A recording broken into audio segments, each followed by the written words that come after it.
Oh my gosh, my hair is cooked right now. I've had a hat on backwards all day. And welcome to another tabletop gameplay video. It is 1:56 a.m. I just got home a few hours ago from a Pokemon card tournament. We're going to show you guys a fun game of my Roaring Moon EX deck. This is a beautiful deck right here, which also uses these beautiful pink sleeves, which are the end game Genesis sleeves. A lot of you guys ask me, what sleeves do I use, where do I get them? And I've been personally using Endgame for almost a year now, and they actually are now a sponsor of me and the channel. So huge thank you to them. If you guys want to buy literally the best trading card sleeves you'll ever buy, check out endgame.tcg.ca, and you can use code SneakerTalk to save 10% off. They go so nicely with the pink of all the cards in this deck, and I love them. I absolutely love them. I've spent like 200 bucks on Endgame before they sponsored me. This is the perfect partnership. This particular game was against Dragapult EX, featuring the Dusknoir package. So here we go, buckle up and let's get into some gameplay. All right, here we go. I did win the coin toss for this match, I believe, and we are going first. And this is a deck that we're playing today that has the potential to donk your opponent. Now, I don't get to pull the donk off too often, but when you do pull it off and steal a win from your opponent, it feels really good. I'm also going to do a dedicated deck profile with gameplay on this deck, hopefully this coming week, since I have a bunch of Roaring Moon content on the channel. Alright, so here we go. Draw for turn. We have the Brute Bonnet start, which is always really good to see. Just being able to get that turn 1 poison is hopefully going to be useful in this matchup. There we go. We got 2 Ancient Booster Energy Capsules on the board, and we have a baby Roaring Moon as well. We're going to hit that Pokégear, see the top 7 cards, and if we have a supporter, we're in for a lucky treat. We do have Carmine in the deck, so we have 4 copies of Carmine. There is potential that we can play turn 1 Carmine going first. You just have to keep in mind that if you discard cards in this deck, sometimes it can be painful. So we got the Carmine here, and our opponent is reading the Ancient Booster Energy Capsule card. This is a newer player. He started playing in March, so he's still pretty new, so it makes sense that he doesn't know what the capsule does. Roaring Moon isn't a very popular deck that you see very often these days, but I really do think it's a very well positioned anti-meta deck right now, and I only see its power level increasing once Mega Pokemon come out, and we can hopefully steal 3 prizes off of those Mega Pokemon as well. Alright, so here we go. Turn 1 Carmine, discarding an Energy Switch, 2 Dark Energies, and a Squawkabilly. So discarding the Squawkabilly was a little painful for this matchup because typically I like to play Squawkabilly if you're really digging for that turn 1 poison donk. However, just because I know that we're not going to donk them, putting down that 2 prize liability in Squawkabilly, that 160 HP, is very scary, especially with the Fez start. We don't know what we're playing against just yet, so I think it's just safer to discard the Squawk rather than bench it, and we grabbed a Mew, I believe with the Nest Ball, or it was in our hand right there. But getting that on-board draw is also very important for this Roaring Moon deck, because of course our draw engine is essentially Professor Sada's Vitality. And if we're not playing Sada, we're not drawing cards if there's no Mew or Fez. So getting that Mew is important, and also getting that Pecharunt on the board is also quite important as well. So we have guaranteed basically free retreat pivots at all time, and we can always send forward a Pokemon that we want into the active and potentially use like Pecharunt, for example, to get some additional poison damage in. So here we're gonna go Mew start, Mew, restart for 2, and we have a benched Brute Bonnet as well. Benching 2 Brute Bonnets might be a little unnecessary, but we decided to do it anyways, and we also put a Capsule on that Bonnet, and now we have the Poison, and Poison is going to hurt for 10 damage in between turns here. One thing to note is we do like the most amount of damage we can do with Poison in between turns is 80. So that is with the help of the Pecharunt in the active, the Brute Bonnet base, or just the base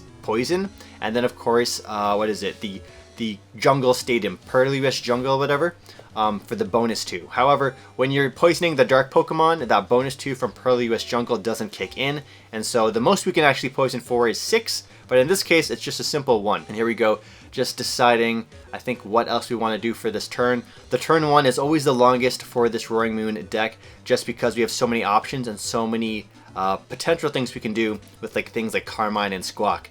Now one thing I want to mention here is us discarding that Energy Switch early on is quite painful. Now we do run 3 copies of Energy Switch, but just losing one is a really important resource we're not going to have access to. On to Anthony's turn right here. They are going to play Brock's Scouting. I think that's it.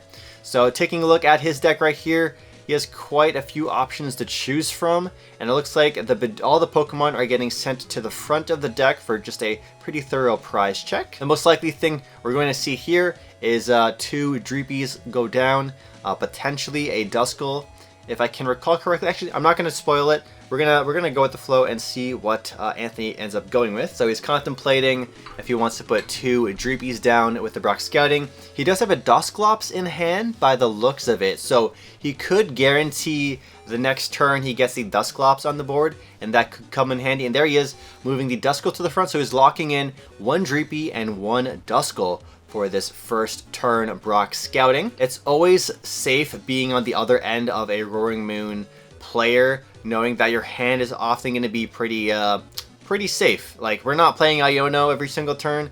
If you're playing against a deck that runs Sada, it's pretty much they want to play Sada or Boss every single turn, and you could expect an Iono in the late game. So we got a pass over on there, and now there's 2 damage counters on the Fez. Here, I feel a bit of pain because I wish we were able to just go attach Boss and get that lone Dreepy. If we were able to do that, oh, we would be in such a great spot right here. So right here, I believe I'm trying to thin down my hand so that if we do hit Muse Restart, we have a chance to draw one of the 2 different Boss's orders in our deck. We don't have too many Boss's orders, which does feel pretty crummy at times, but with the only 1 Dreepy on the board, our opponent really is risking it here. So we have Muse Restart for 1, and then we still have access to Sada, so we have the Sada in hand, I believe. I think we're playing it, yeah. So I was thinking about if we could have played something else, I believed, and then Sada, but we just went for the Mew Restart, hopefully to try and get the boss here. Because of course, once I get the Sada going, I can't boss anymore. That is why I believe that Simon's list that won the SPE is super powerful, because that list plays 3 Pokemon catchers. So you have a chance to both Sada and then Pokemon catcher Gust, which is nuts. So if you were to play Roaring Moon, my version of the deck is quite good, but I haven't given the regional or SPE version enough love. And honestly, the Pokemon catchers and the Sada together just make a lot of sense. But yeah, here's me being sad that we're not able to get that Dreepy on the bench, but we are able to swing for some decent numbers onto Fezandipiti to try and set up a 2-hit combo later on in the game. So we're going to attack with Vengeful Fletching, I believe, for I think 110 damage. Actually no, I think we have 1 Ancient card in the discard and then 70 damage base. So we're swinging for 80, and then we also have the Poison coming in. But once again, Poison's only going to do 10 damage to it because it is a dark Pokemon. The Stadium's negative attributes don't hurt Fezandipiti in this rare scenario. On to Anthony's turn. We're gonna draw. We got a Dragapult EX off of the top deck here, and I did see in the mulligan that he did play Jamming Tower, so I did want to be mindful about the Jamming Tower technology. Just in case we run out of stadiums, we want to make sure we can bump the Jamming Tower just because our ancient capsules are so useful. So he's going to bump our stadium there, and he also just evolved into his Dusclops moments ago. I just got hit with the little Twitch ad thing there, so the screen recording is just a little laggy, and now we should be good to go. Our opponent does play Professor's Research right there. 7 new cards, and Buddy Buddy Poffin is one of them. And I believe we also saw a Neo Upper Energy. Neo Upper Energy is so good in Dragapult because, of course, we have the power of just instantly getting 2 attachments in 1 turn rather than 1. So a little Dracloak with nothing on it suddenly becomes a very impressive threat that your opponent can't play around. They can't necessarily, see you build up the Dreepy and the Dracloak and slowly attach energies to it and try and slow them down by knocking it out. If you have just Dracloaks available, Neo Upper Energy is all you need to start attacking once you get that Dragapult in your hand. We got 1 Dreepy on the board. Will we see a second Dreepy hit the board or something else? And of course, they do play Luminous Energies as well. So the Luminous Energies go very good. They go very hand in hand with the... Wait, did he just Buddy Poffin for only 1 Dreepy? I think that's the case. Ooh, that's painful. That's painful. And here's just me shuffling a bit more. But yeah, the Luminous energies go really well hand in hand with Monkey Dory, and of course Dragapult EX in case you have some mismatch energies going on. It just helps. Basically, the Luminous is it's an all-around great card. And also Monkey Dory can attack in that Dragapult deck. Luminous Energy and Monkey Dory are so good together. It's like a match made in heaven. Put those into a lot of decks and your Monkey Dory is just so valuable. Alright, so Anthony is playing an Ultra Ball right here, discarding a Nest Ball perhaps. Nest Ball and a Boss's Orders. Now Boss's Orders isn't a super valuable card in a lot of the situations, I feel like, for Dragapult EX, just because they're able to use Counter Catcher a lot of the times, especially if you do explode a Ghost. And I think he just failed it. I'm like, I might have just missed it. I think Anthony failed the Ultra Ball, which is quite strange, or he grabbed Dusknoir. I can't recall correctly. I got a little distracted there.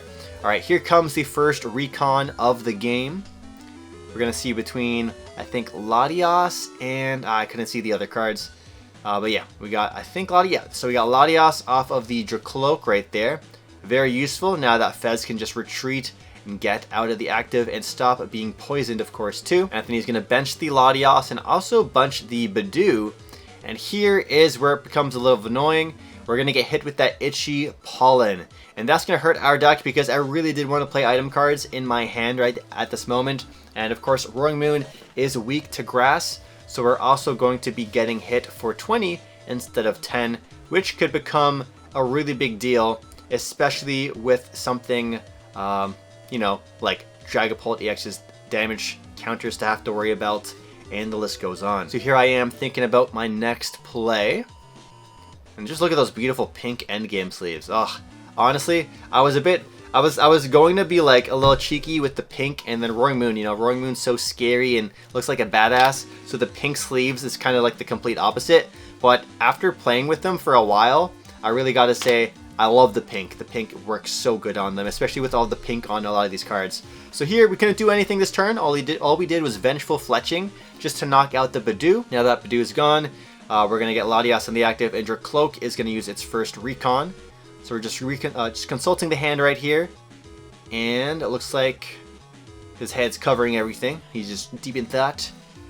I can't tell what the cards are in the hand. Checking the discard pile. One thing I like to do, especially if we're playing on stream, or like if I'm playing on stream at a regional, which was once, or just playing on stream at stores or recording gameplay, I always try and show you guys like my hand, just so you guys can also kind of figure out what's going on and what potential lines can be made. But it's for Anthony's first time ever too, I think, playing on stream as well. And not a lot of players like to do that, but I like to do it just for some showmanship and show you guys what we could potentially be cooking here. I think he's still deciding on the Dracloak's recon right now. So it looks like we can choose between another Dracloak and something else. And it looks like they went with the Dracloak, which just makes a lot of sense. And then we're gonna get Fez for 3. 1, 2, 3. I was really tempted to not attack with the Roaring Moon, because I'm like, we're just gonna guarantee to get 3 more cards off of Fez, and we're not in a rush necessarily to knock out the Badoo. Unfortunately, without poison without being able to instantly knock out for poison, I was like, I think we should just go take out the knockout. But looking back at it now, I think maybe poisoning him might have been the more correct play, just because we would be able to knock him out over the course of a next turn, and then he wouldn't have access to Fez. So I think, honestly, yeah, I probably should have left the Badoo alone. And here we go. The next Dracloak is going to hit the board.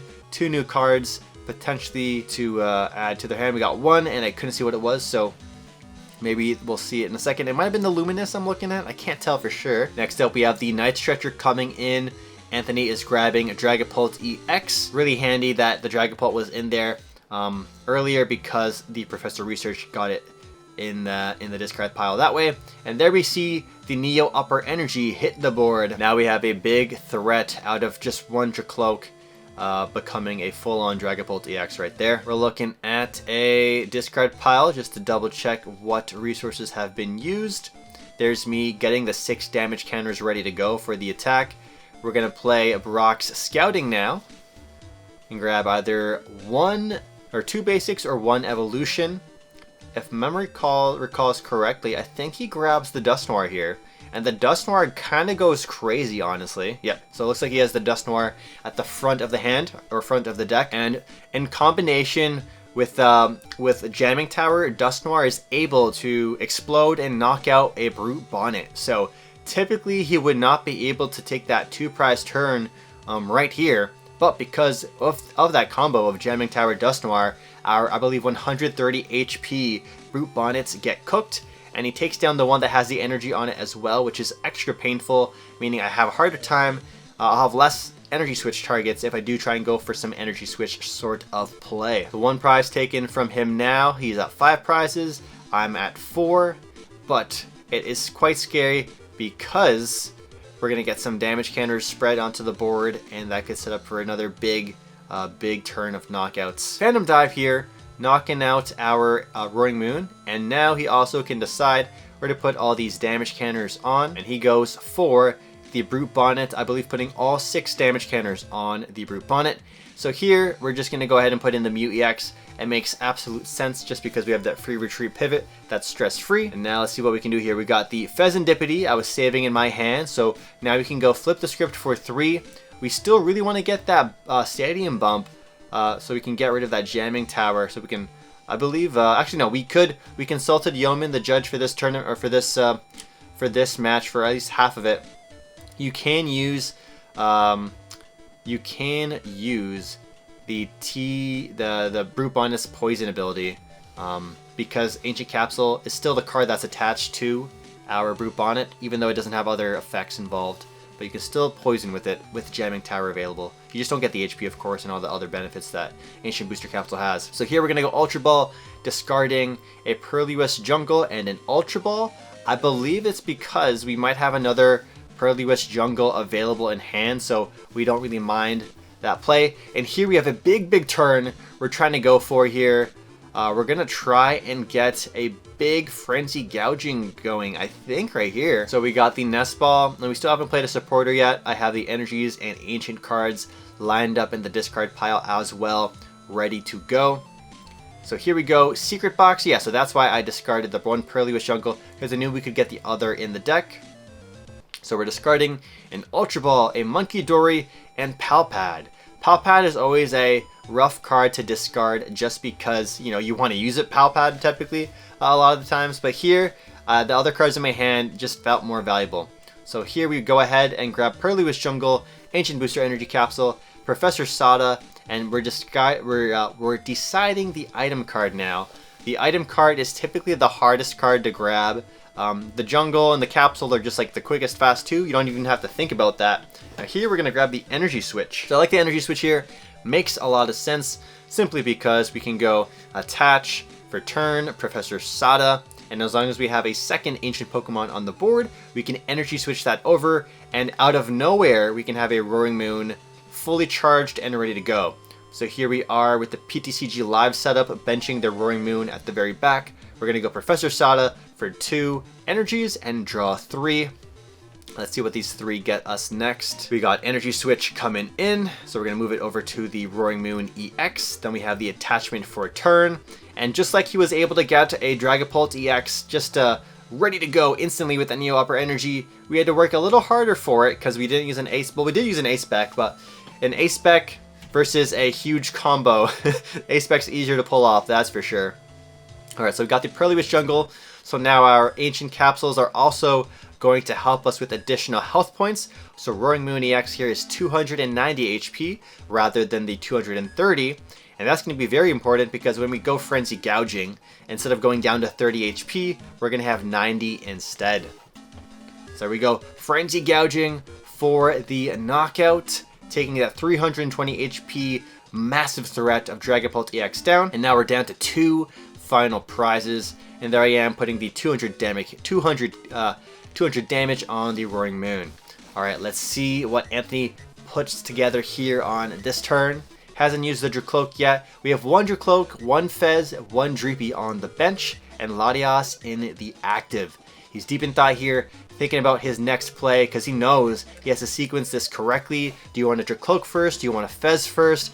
All those small little micro actions can really make a big deal in the grand scheme of things. He's going to check my discard pile here and ask how many ancient cards are in the discard pile, so we can try and figure out how much damage a baby Roaring Moon could potentially swing for. I'm just going to take off my ability used marker off the Fez. And here we go. Looks like we see a Dracloak in his hand, Shaman, Luminous Energy, Ultra Ball. So there's a lot of options. He's got a lot of options to choose from here.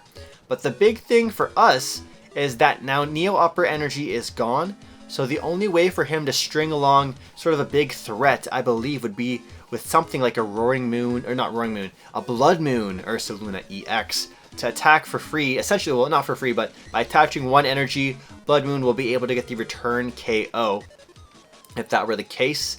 And then we're going to have to deal with a massive 260 HP threat, which isn't the end of the world, but we do have to work really hard to take down a 260 HP Bloodmoon. So he does have the Bloodmoon in hand. Now he's just really thinking about what he wants to do next here. Some long actions here, honestly, but we're chilling. We have 8 minutes on the clock left, so not too much pressure. And it looks like I have a 7-card hand available as well. Now, some of the good things that we have going for us is we have Mew EX available. We also have Fezandipiti available. So if we do get Iono to 2, we do have a pretty good chance at drawing some cards that can help seal the deal here. But that's if we get Iono'd. So right now, Mew is sort of a dead draw engine since we have 7 cards in hand. So he's benching the Bloodmoon Ursaluna EX, attaching the Luminous Energy, which means now that we've taken 4 prizes, he can only attack for that 1 energy cost. And now we're getting hit with that Iono. So I think we had a somewhat decent hand, but getting hit with Iono isn't the end of the world, since again, we do have our insurance policy right there and ready to go. We're going to get Fez for 3, Fire Energy, I think, a Counter Catcher, and something else. And now we got Dracloak for the next 2. Let's see what he ends up taking. I think that's Professor's Research and a TM Devo. TM Devo is one of those useless cards in this matchup. You might want to just grab the Research there, because yeah, we don't really have any evolution Pokemon. He could grab the TM Devo, I believe, which I think he does, and that just becomes good fodder for discarding with Ultra Ball if he wants to. We're going to get the free retreat from the Latios EX with Bloodmoon now in the active. He can get that return KO, which he does, announcing Bloodmoon. I think that's the name of the attack, KOing our Roaring Moon EX. All right, on to our side of things. We got the Mew EX in the active and a 3-card hand. So that 2 that we were Iono down to, and then the 1 for draw for turn. So right now, if we had something like an Ultra Ball to thin out useless cards and draw 3, that's huge, but nope. We have a Fezandipiti. It looks like we can't restart before we do anything. Ooh, thinking about Fez, and there we go. We got hit the Fez. Can we turn things around? We have 2 prize cards on each side of the field remaining, I believe. And what does Fez for 3 get us? Will we be able to piece this win together on this turn? Can we take down a 260 Roaring Moon? It's not impossible. We would need something. There's a couple of different lands that we could go for, right? You would need Ancient Booster Energy Capsule. Oh, sorry, no. We would need Professor Sada plus Energy Switch or an attachment, so that our... Yeah, we would need Professor Sada and then attach and then E-Switch. So our Pecharunt could attack for 240, and then we would knock out with Poison for 30 in between turns. Or we would need a way to get Bloodmoon Ursaluna EX on the board and then swing with Bloodmoon, so an attachment or a... yeah, it would have to be a hard attachment. And then Poison as well. But here we have to play Carmine, which is rough. Carmine only sees 5 cards here too. Carmine is very painful to see, especially late game. You want to play those Carmines a little earlier, but hopefully we can draw something that is useful here. I see an Earthen Vessel, but the problem is now that we've played Carmine, we have no way to get 2 energies on the board. So we can only get 1 energy on the board this turn. We can't do something like a Sada E-Switch. We have to just go for Plan B right here. And Plan B involves us benching a potential Pecharunt right here. We could present a 1-prize Pokemon and then Poison. And then Poison could hurt him for 80 in between turns. And then coming back to us, that's another 80, so that's 160. So if we're able to do something like a Attach for Hand, a Hand Attach, and a Sada, our baby Roaring Moon would be able to clean up the game. But right now, all our opponent needs is a way to Gust, a 2-prizer, reset his attacker, and that'll seal the deal. Alright, so we're going to put the Pecharunt in the active just by retreating. And then we're going to be going with the I believe, the Toxic Powder in a second. We got the hand attached to the Roaring Moon, just so we can have that guaranteed win next turn. We did the Toxic Powder, and now both Pokemon are poisoned in the active. I'll take 10 damage in between turns, and their Bloodmoon will take 8 damage in between turns. So setting us up for the sort of two-hit combo with the poison and hits. And that'll be a pass of the turn. There's the draw. We got Dracloaks, 2 Dracloaks available. Let's see what the play is here. I see a Boss's Orders in Anthony's hand as well. You hate to see that. And I think we look like, it looks like he has game. I see a switch in the very front and the boss. So he's bossing up our Mew EX. And then we're going to get a Retreat for free, sponsored by Latias EX. And then a switch to bring back the Bloodmoon and knock us out. Alright, well, good game to Anthony. All my sponsors and affiliates are linked down below with the appropriate promo codes. Thanks for watching. Good night, or good morning.